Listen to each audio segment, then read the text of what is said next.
Welcome back to Tiny Blue Games. My name's of course Csaw or Chris, and today we're talking about Final Fantasy XIV in 2020. Today we have another new dungeon for you. Today we're talking about Snowcloak.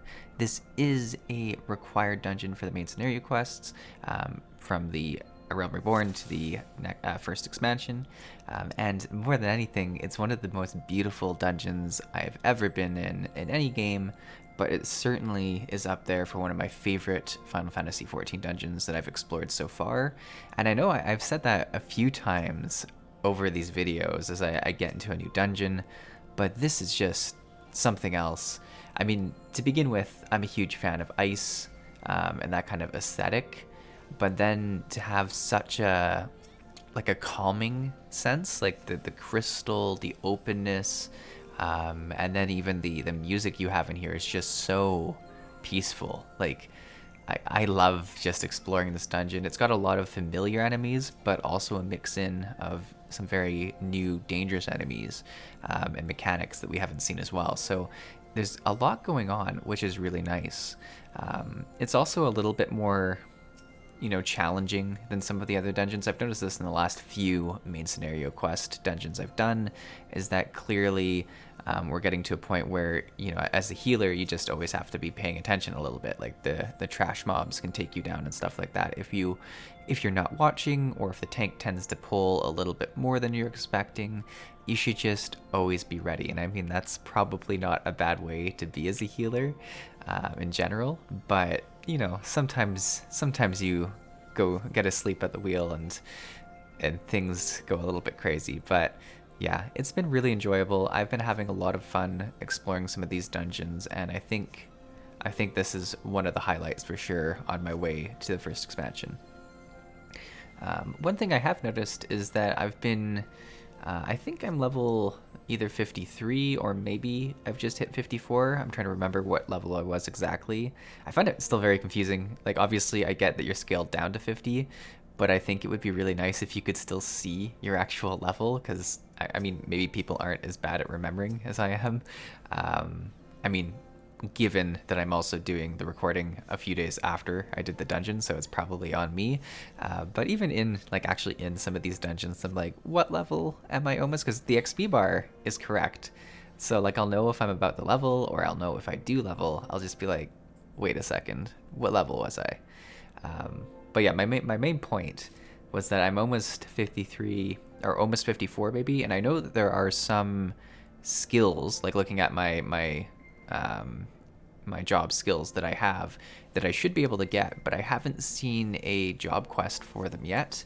And my theory right now is that they're locked behind the expansion, right? So I have to be at the new expansion area, and that's when I'll start getting some of these new skills, because that would make sense in terms of how expansions work, or used to work in World of Warcraft, where you'd do the new expansion and you'd go from from whatever level it is, in this situation 50 to 60, and you'd get those skills in that expansion. So I'm just wondering if it's the situation where I need to get to that point to be able to get those skills or not, but we'll see. So yeah, I didn't look up any of the fights before doing this dungeon. I have a lot of feedback in all of these videos from people who think, you definitely should look at the fights, to people who are like, you definitely shouldn't look up the fights because it'll take away from your experience. So my main thing is I'll just kind of do a bit of both.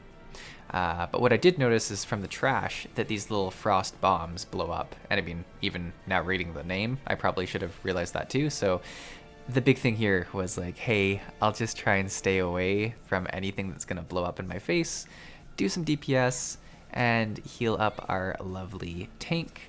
Watching back through this, I noticed I forgot to focus the boss, but otherwise I think positioning and just keeping everyone topped up, I did pretty well. It's actually really nice being able to look over your combat and kind of see what you should have done, to do things perfectly. I feel like I did pretty well in general, but there's definitely a few things that'd be like, oh, I should have stood there, or oh, I should have cast that a second earlier. Or a big one that I've noticed, not particularly in this fight, is that it's pretty obvious that a huge AoE is coming, and I probably should have used, some sort of damage reduction spell or a heal in preparation for it.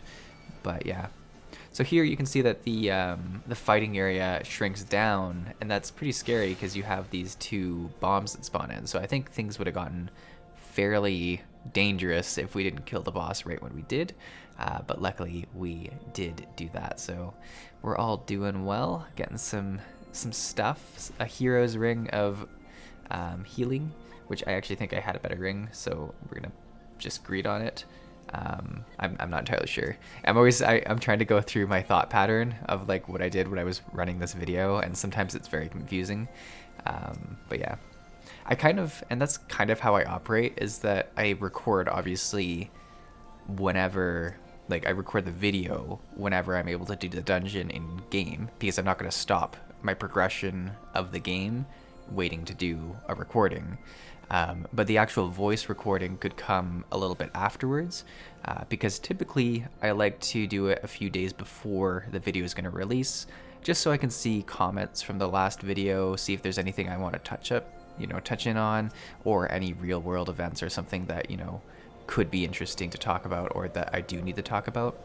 Oh, here I did real bad. I did not realize that I was taking damage from the blizzard.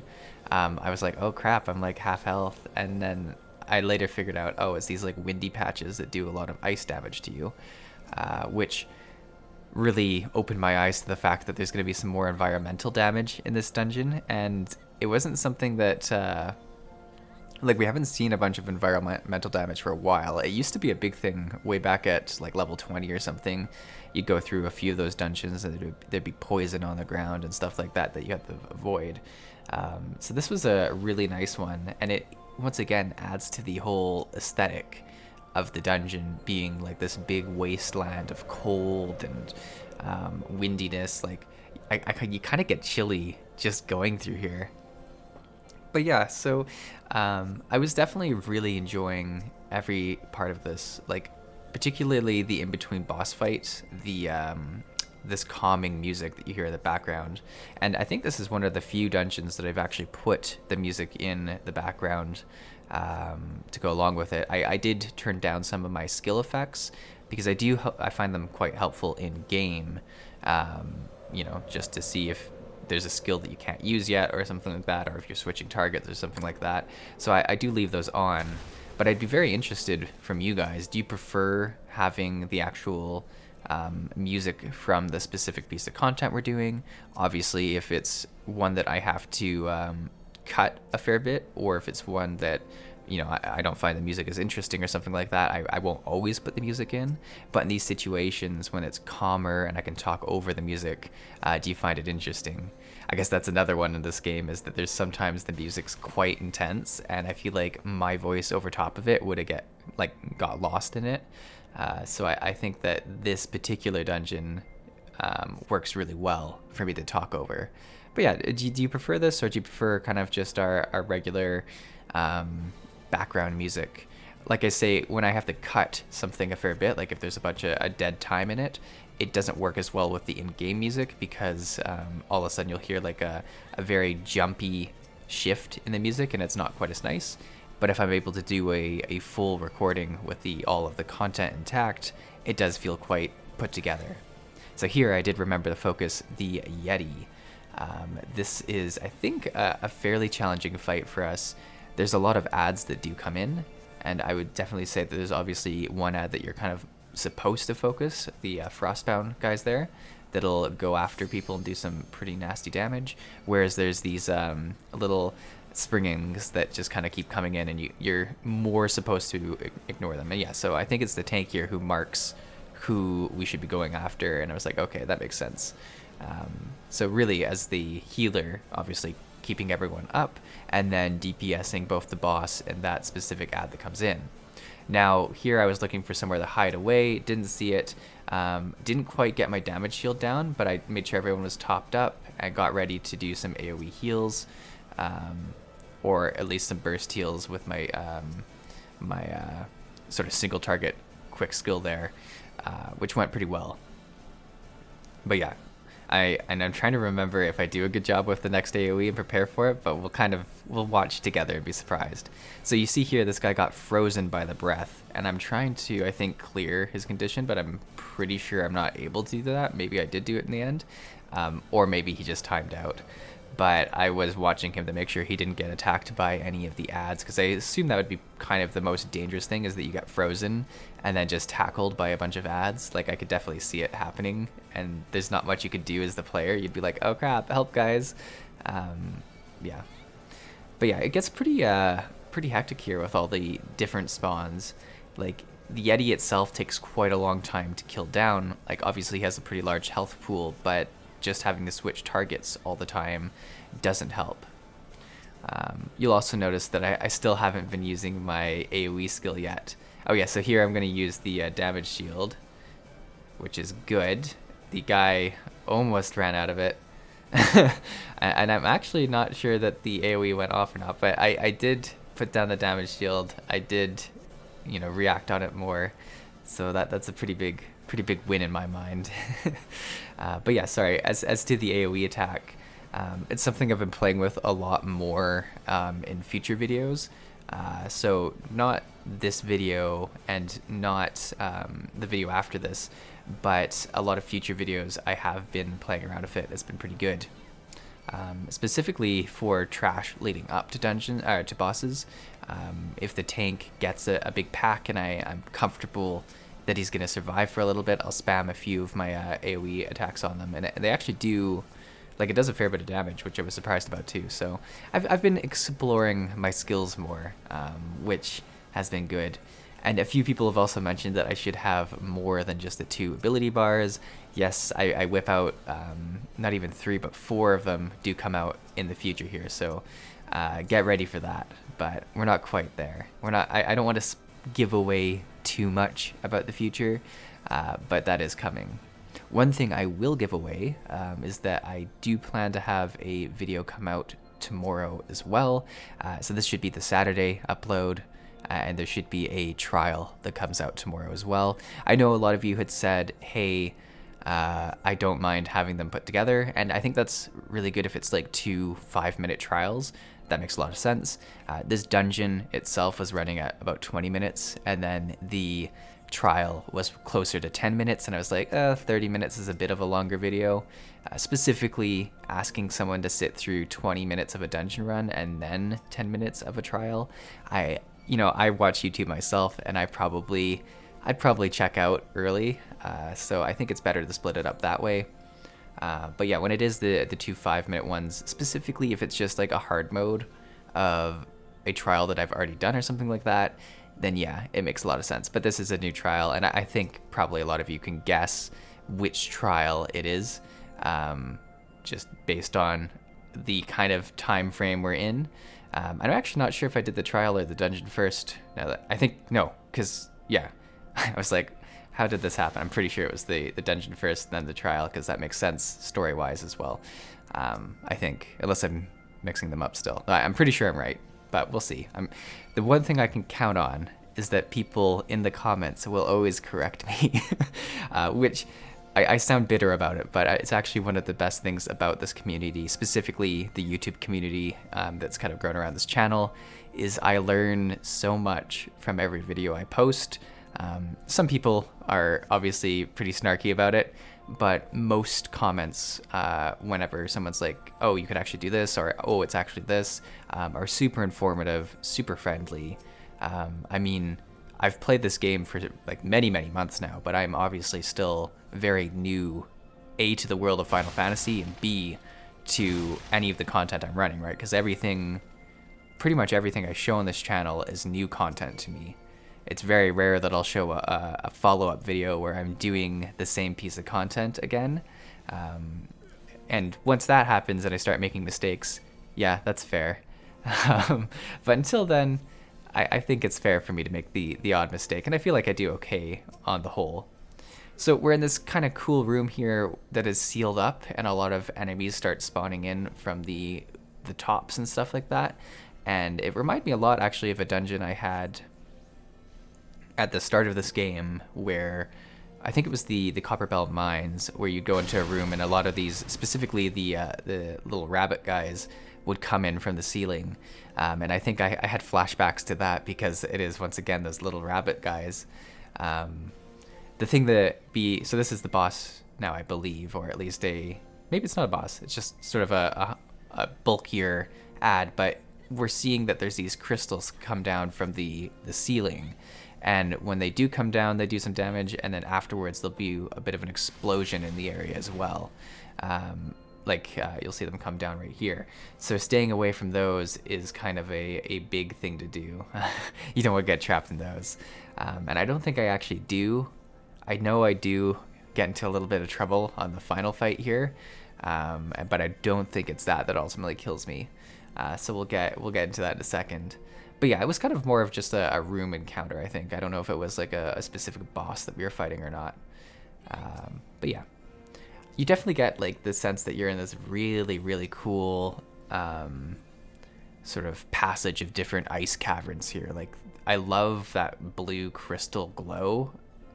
And I've seen a lot of, like, they do a lot of glow aesthetics with the open world. Like, there's a lot of places specifically I love around the Crystal Tower, like the map that has the Crystal Tower in it. I love walking up to that Crystal Tower and seeing all of the glow and the different like types of rock and stuff like that. Like, they do a really good job with that aesthetic in this game.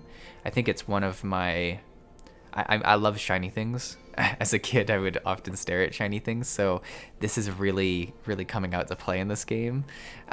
Whereas I really love staring at just the shiny rock patterns and like the way things are built. But yeah, this dungeon, I'm just gonna gush about it apparently, which is okay, because we're almost at the end. You've almost heard me gush enough. But yeah, so we're moving into the final room here. Once again, very impressive. I love the huge ceiling. I love just the grandeur of it. It looks so amazing. And we have a really cool wolf boss. I believe it's actually called Fenrir. So he's like kind of a god, or a take on a god. So we're gonna go in. I noticed that my inventory is full, which not great. So you're gonna witness me discard a few things. I do eat, I think, one of the breads before discarding it, hopefully, but it was a panic. It was a panic, toss things out of my bag, and a promise to myself that after this I would go and deal with my bags, but I don't know if I actually capitalized on that promise. I am a terrible player. But yeah, so here we are, we're going at it. Right away, I know that there's a lot of AoE damage, which is kind of concerning because I know it does eat up a fair bit of my mana to do the AoE damage. Or AoE heals rather. And we do see these spikes coming in as well. So I know that they kind of explode and I should get away from them. But I believe getting away from them is actually what does me in. Like, and I can see it here in the video, is that there was a guy kind of hiding behind that spike, but then he had to run, and I was like, oh, those explode, you should stay away from them. But there's more coming to this, and anyone who's done this knows what's going to happen. So once again, there's some attacks coming out of them. They kind of like shoot forward, but there's one spike here, and I don't realize it until it's too late. I'm running, I'm sprinting, I'm like, oh, yeah, no, I got frozen and then just devoured by him. He he made me his fool in this moment here. I think get saved because some other people were ready to defend me. Obviously they saw that I wasn't going to make it, but yeah. So I'm now, okay, the spikes are sometimes villains and sometimes they're on your side. So complicated, but yeah, I just kept watching for ones that stayed there. I see, oh, hey, this one stayed here. Let's go get behind it. Once I'm behind it, I start healing people. And what's weird is it did blow up. So this is kind of like that decoy one that I saw the other person. And it's obvious that these people have just run this dungeon so much that they know kind of like how it goes, the rotation of these spikes.